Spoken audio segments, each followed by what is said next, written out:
Petite vidéo ici pour analyser l'influence du nombre de réplicas sur une analyse ANOVA. J'ai ici le tableau de l'ANOVA 1, on a déjà vu ça, donc on a toutes nos valeurs, toutes nos moyennes au carré, notre ratio statistique qui entre en jeu dans notre analyse ANOVA 1. Supposons ici qu'on a trois valeurs de paramètres, donc on fait varier trois différents paramètres, donc k est égal à 3, et on a deux réplicas. Ça nous donne un degré de liberté associé à SSA de 2. Ici, ça nous donne un degré de liberté de 3. Et pour notre SST, on a un degré de liberté de 5. Mettons ensuite des valeurs à notre somme des carrés. Donc, des valeurs à titre d'exemple, tout simplement. Là. Ça n'a aucun fondement, ces valeurs-là. Donc, j'ai mis 6 pour le SSA, 2 pour le SSE, et 6 plus 2, ça donne 8 pour le SST.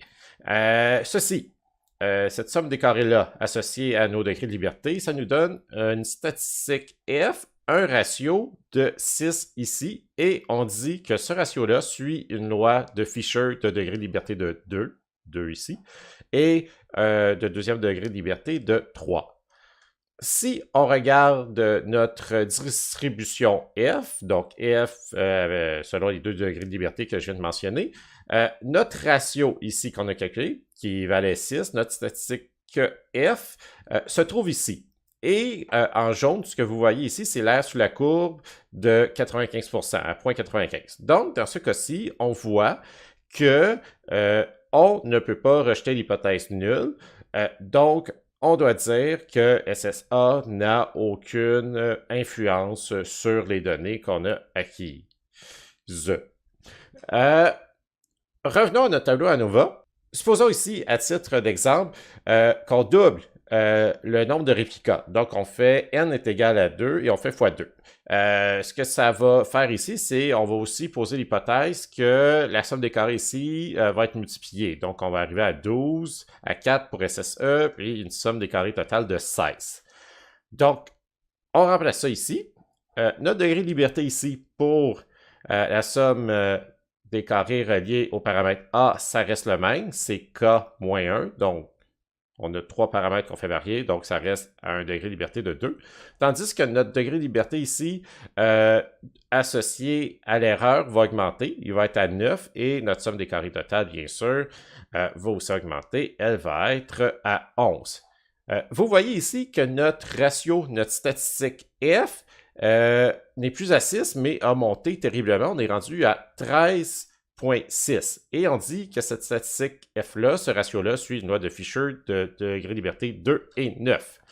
Si on retourne voir ici, on a tout simplement juste augmenté notre nombre de réplicas.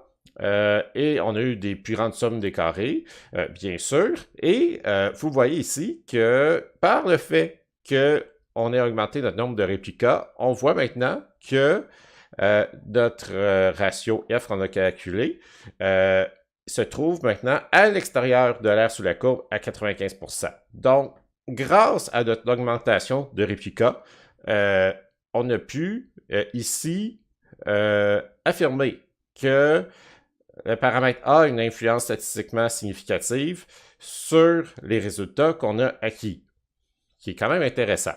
Et supposons qu'on met notre nombre de réplicas à 6 ici, donc notre somme des carrés va augmenter encore là, on va avoir un ratio de 22,5.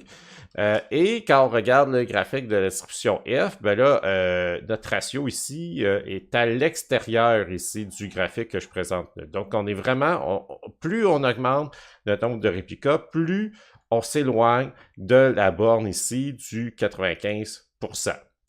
Donc ça, c'est ce qui c'est ce qui fait le tour de la démonstration de l'influence du nombre de réplicas sur des conclusions statistiques en ANOVA.